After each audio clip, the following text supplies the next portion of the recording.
अस्सलामु अलैकुम वरहमतुल्लाहि वबरकातुहू। ज़िलहिज के अय्याम चल रहे हैं, इसमें अल्लाह तबारक ताला को आमाल सालिहा बेइंतहा पसंद हैं। इन दिनों में मोमिन बंदा मुसलमान जो आमाल करता है, अल्लाह तबारक ताला को वो आमाल इतने पसंद आते हैं कि दूसरे अय्याम में उतने पसंद नहीं आते।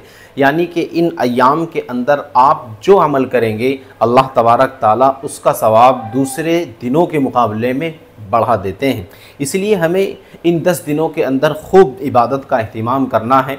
अल्लाह के रसूल सल्लल्लाहु अलैहि वसल्लम ने फरमाया, हज़रत अबू हुरैरा रज़ी अल्लाह ताला अन्हु की रिवायत है कि अल्लाह के रसूल फरमाते हैं कि अशरे ज़िलहिज में रोज़ा रखना दिन का रोज़ा 1 साल के रोज़ों के बराबर सवाब रखता है, और रात की इबादत इन 10 दिनों के अंदर शब क़दर में इबादत करने के बराबर है। आपको मालूम होना चाहिए कि शब क़दर में इबादत 83 साल 4 महीने 10 दिन का सवाब रखती है।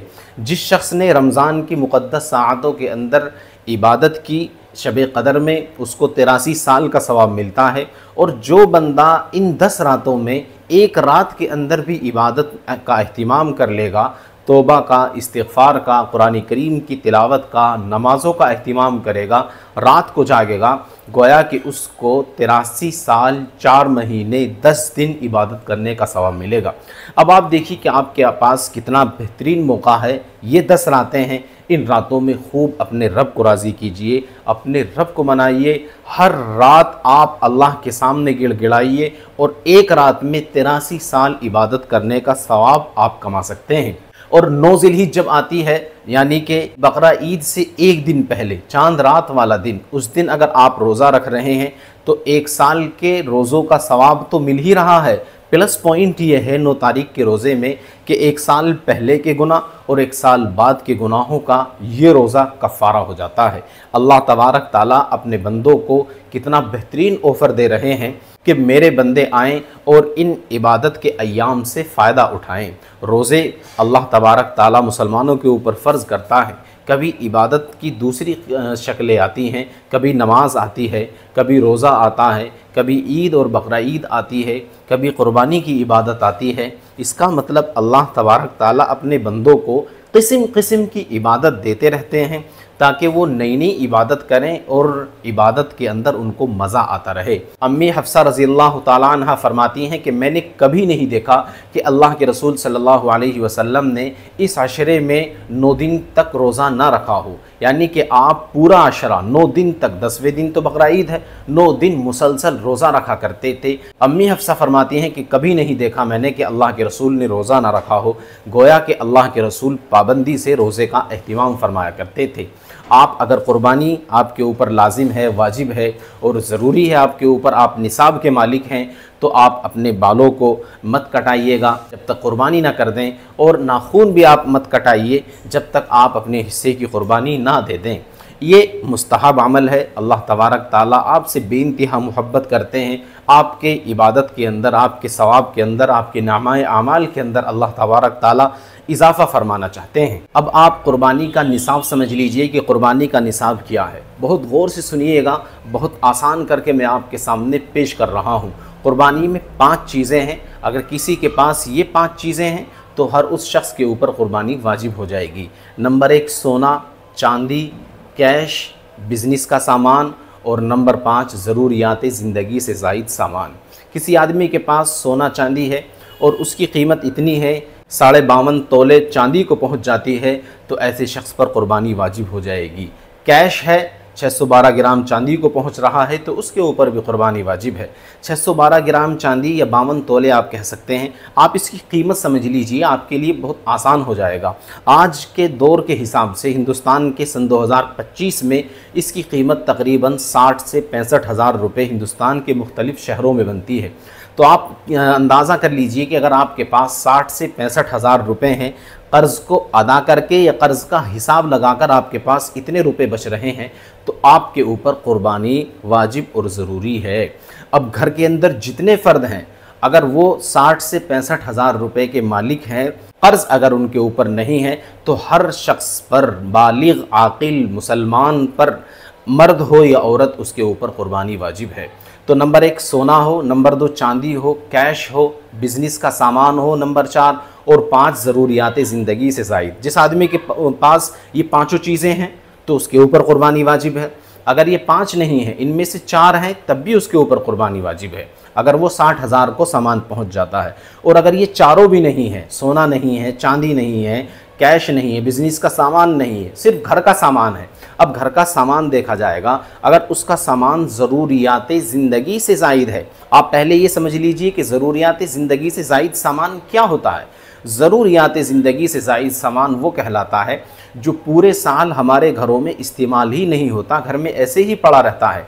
घर में या आप 20,000 30,000 का आपने टीवी लगा रखा है, ये भी ज़रूरियात ज़िंदगी से ज़ायद है। एक मोटरसाइकिल से काम चल सकता है, 2-2 3-3 मोटरसाइकिल और कार खड़ी हुई हैं, और घर के अंदर ऐसे कम्बल और बिस्तर रखे हुए हैं जो पूरे पूरे साल इस्तेमाल ही नहीं होते। और बहुत सी चीज़ें आप जानते हैं अच्छी तरह से, हमारी माएँ और बहनें, उन्हें मालूम है कि घर में कितने बर्तन हैं ज़रूरियात ज़िंदगी के जो साल में इस्तेमाल होते रहते हैं और जो साल में इस्तेमाल नहीं होते।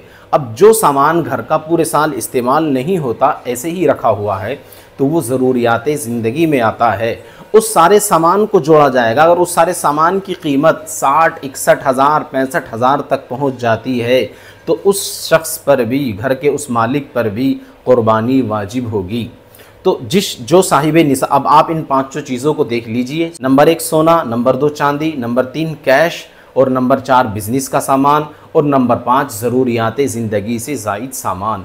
जिस आदमी के पास भी ये 5 चीज़ें या इनमें से कोई एक ऐसी है कि जिसकी कीमत 60 से 65,000 को पहुंच जाती है, तो हर उस फ़र्द के ऊपर कुर्बानी वाजिब है। जिसके ऊपर कुर्बानी वाजिब है उसको तो करना लाजिम और ज़रूरी है। एक शख्स ऐसा है कि उसके ऊपर कुर्बानी वाजिब नहीं, तो वो अगर अपनी तरफ से करना चाहे तो वो भी कर सकता है। मुसाफिर है, बच्चा है और नाबालिग है, मजनून है, ऐसे लोगों पर कुर्बानी नहीं है। कुर्बानी होने के लिए मुसलमान होना ज़रूरी है, आकिल बालिग होना ज़रूरी है, और साहिब निसाब होना ज़रूरी है। तो इन शख्सों पर कुर्बानी वाजिब है।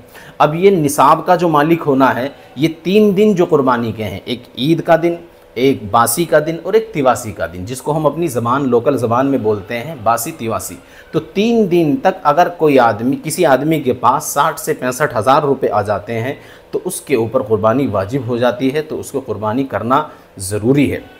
हर साल आदमी कुर्बानी करेगा, जैसे ही नया साल आएगा तो उसके ऊपर कुर्बानी वाजिब हो जाती है। जैसे ही सुबह सादिक होता है तो हमारे ऊपर फजर की नमाज फ़र्ज़ हो जाती है। इसी तरह जैसे ही कुर्बानी के अय्याम आते हैं तो हर साल हमारे ऊपर कुर्बानी वाजिब हो जाती है। जैसे हर दिन हमारे ऊपर नमाज फ़र्ज़ होती है, जो वक्त आता है, ज़ोहर का आया ज़ोहर की नमाज़ फ़र्ज़ हो गई, असर का आया असर की नमाज़ फ़र्ज़ हो गई, इसी तरह आदमी के ऊपर हर साल जो साहिब निसाब है उसके ऊपर कुर्बानी वाजिब हो जाती है। चंद सवालात हैं, आप इनको समझ लीजिए। आखिर में 2-3 सवाल मैं आपके सामने पेश कर देता हूं। एक सवाल हमारे भाई ने ये किया है कि 1 साल से कम का बकरा है, क्या उसकी कुर्बानी हो सकती है या नहीं। चाहे कितना ही मोटा ताज़ा बकरा हो, अगर 1 साल से 1 दिन भी कम है तो उसकी कुर्बानी नहीं होगी। हमारे बहुत से भाई आकर कह रहे होते हैं, देखिए कितना मोटा ताज़ा बकरा है, 1.5-2 साल का लग रहा है, तो अगर उसकी उम्र 1 साल मुकम्मल हो गई है तब तो उसकी कुर्बानी हो जाएगी। अगर 1 साल से कम है, चाहे कितना ही मोटा ताज़ा सेहतमंद बकरा हो, उसकी कुर्बानी नहीं होगी। इसी तरह गाय, बैल, भैंस का भी मसला यही है। अगर उनकी उम्र 2 साल से कम है तो कुर्बानी नहीं होगी। अगर 2 साल मुकम्मल है और हल्का फुल्का भी है और उसका कोई ज़्यादा बड़ी बीमारी नहीं है, ऐसी बीमारियां और ऐसे मवाने उसके अंदर नहीं पाए जा रहे हैं जिनकी वजह से कुर्बानी नहीं कर सकते हैं, तो हर ऐसे जानवर की कुर्बानी हो सकती है। गाय, बैल, भैंस का 2 साल का होना ज़रूरी है, मुकम्मल वो 2 साल के हों, और बकरे का 1 साल मुकम्मल होना ज़रूरी है, तब जाकर कुर्बानी होगी। हमारे भाई का एक सवाल ये है कि क्या जो हमारे वालिदैन इंतकाल कर गए हैं, हमारे बाप, हमारी माएँ या और दूसरे बुज़ुर्ग, उनकी तरफ से हम कुर्बानी कर सकते हैं या नहीं। तो आप हर एक की तरफ से कुर्बानी कर सकते हैं, खूब कीजिए उनके इसाले सवाब के लिए। लेकिन चंद भाई हैं, 3-4 भाई हैं, वो चाहते हैं कि हम अपनी माँ की तरफ से, अपने वालिद की तरफ से एक हिस्सा कर दें उनकी कुर्बानी का, ताकि उनको सवाब पहुँच जाए। तो इसकी शक्ल ये है कि आप एक आदमी को सारे पैसे इकट्ठा करें। 5 भाई हैं तो मसलन 1-1 हज़ार रुपये सब इकट्ठा कर लें। 5,000 का कोई हिस्सा कहीं मिल रहा है आपको, तो एक एक हज़ार सब ने इकट्ठा करें और उनको जमा कर कर एक आदमी को दे दें, एक भाई को, और उसको उसका मालिक बना दें कि आप इन पैसों से एक हिस्सा ले लीजिए। और वो भाई ये नियत करे कि इसका सवाब, इस कुर्बानी का सवाब अल्लाह तबारक ताला मेरे वालिद मरहूम को पहुँचा, मेरी वालदा मरहूमा को पहुँचा। तो ये कुर्बानी फ़ौत शुदा आदमी की तरफ से, मरहूम की तरफ से हो जाएगी। दूसरा सवाल हमारे भाई का यह है कि क्या अल्लाह के नाम से कुर्बानी करना ज़रूरी है या नबी के नाम से कुर्बानी करना ज़रूरी है?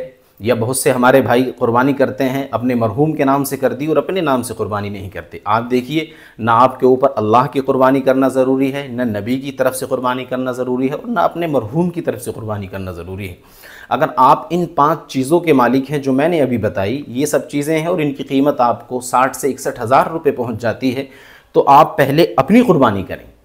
अपने फिर बच्चों में देखें कि बच्चे में कौन कौन निसाब का मालिक है, उनकी तरफ से कुर्बानी करें। अब आपके पास अब गुंजाइश बचती है तो आप नबी के नाम से कुर्बानी करें, सहाबाए किराम के नाम से कुर्बानी करें, बुजुर्गान दीन के नाम से, किसी ख़ास शख्सियत के नाम से कुर्बानी करें, अपने मरहूमीन के नाम से कुर्बानी करें। जितनी कुर्बानी आप चाहें कर सकते हैं, लेकिन सबसे पहले आपको अपनी तरफ से अदा करनी होगी। अगर आपने अपनी कुर्बानी नहीं की, किसी बुज़ुर्ग के नाम से कुर्बानी कर दी, तो उस बुज़ुर्ग को तो आपकी कुर्बानी का सवाब मिल जाएगा, लेकिन आपने जो कुर्बानी नहीं की ये आपके ज़िम्मे से अदा नहीं होगी, ये कुर्बानी आपको करनी ही पड़ेगी। हमारे भाई का एक सवाल ये है कि कुर्बानी के जानवर में क्या अकीका कर सकते हैं? जी हाँ, बिल्कुल। आप कुर्बानी के जानवर में अकीके का हिस्सा ले सकते हैं। लड़के की तरफ से 2 हिस्से और लड़की की तरफ से 1 हिस्सा आपको लेना होगा। और आपके साथ बड़े जानवर में जिन लोगों का हिस्सा है, आप उनको बता दें कि जी मेरा जो एक हिस्सा है वो अकीके का है, मैं अपनी बेटी का अकीका कर रहा हूँ, मैं अपने लड़के का अकीका कर रहा हूँ, मेरे जो 2 हिस्से हैं वो अकीके के हैं।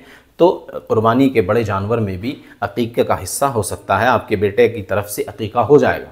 अगर मजबूरी है, परेशानी है आपको, आप 2 हिस्से नहीं ले सकते, तो लड़के की तरफ से 1 हिस्सा आप कुर्बानी के जानवर में ले सकते हैं। 1 हिस्से से भी अकीका आपके बेटे का हो जाएगा। आखिरी सवाल हमारे भाई का यह है कि साहिब निसाब पर पिछले सालों की कुर्बानी देना ज़रूरी है या नहीं? आजकल हमारे भाई बहुत से लोग अभी वीडियो देखकर उनको मालूम हुआ होगा कि मुझ पर तो 10 साल से कुर्बानी वाजिब है। हमारी माएँ और बहनें, किसी के पास 2 तोले, किसी के पास 4 तोले, किसी के पास 5 तोले सोना और कुछ चांदी ज़रूर होता है, और वो एक ज़माने से उनके नाम की कुर्बानी नहीं हो रही होती। अब जब वीडियो देखकर उनको मालूम हुआ कि 10 साल से तेरे पास ये सोना और चांदी है और 10 साल से तूने कुर्बानी नहीं की, तो अब 10 साल की कुर्बानी करना उसके लिए ज़रूरी होगा। पहले तो वो इस साल की कुर्बानी करेगी। अगर आप ये चाहें कि 10 साल की कुर्बानी आपके ऊपर वाजिब है और आप इसी साल 10 बकरे ले आएँ या 10 हिस्से बड़े 2 जानवरों में ले लें, तो आपकी तरफ से 10 साल की कुर्बानी अदा हो जाएगी। ऐसा नहीं है, आप इस साल की पहले कुर्बानी करें और फिर जो आपके पिछले 10 सालों की कुर्बानी आपके ऊपर बाकी है उसकी कीमत का हिसाब लगाएं कि 10 सालों में कितने हज़ार रुपये बनते हैं आपके ऊपर। तो उन रुपयों को फिर आप किसी गरीब को, किसी मदरसे को, किसी हाजतमंद को आप सदका करें, उसका मालिक बनाएं, तब वो उसका कफ़ारा होगा और उस कुर्बानी का बदला होगा जो आपने पिछले दिनों में नहीं की थी, ना जानकारी की वजह से, मसले का मालूम ना होने की वजह से, या आप तक इल्म ना होने की वजह से। अल्लाह तबारक ताला अमल की तौफीक मरहमत फ़रमाए, हमारी इन इबादतों को कबूल फ़रमाए और हमारे कुर्बानी करने को कबूल फ़रमाए। जज़ाकल्लाहु खैरा। अस्सलामु अलैकुम व रहमतुल्लाहि व बरकातुहू।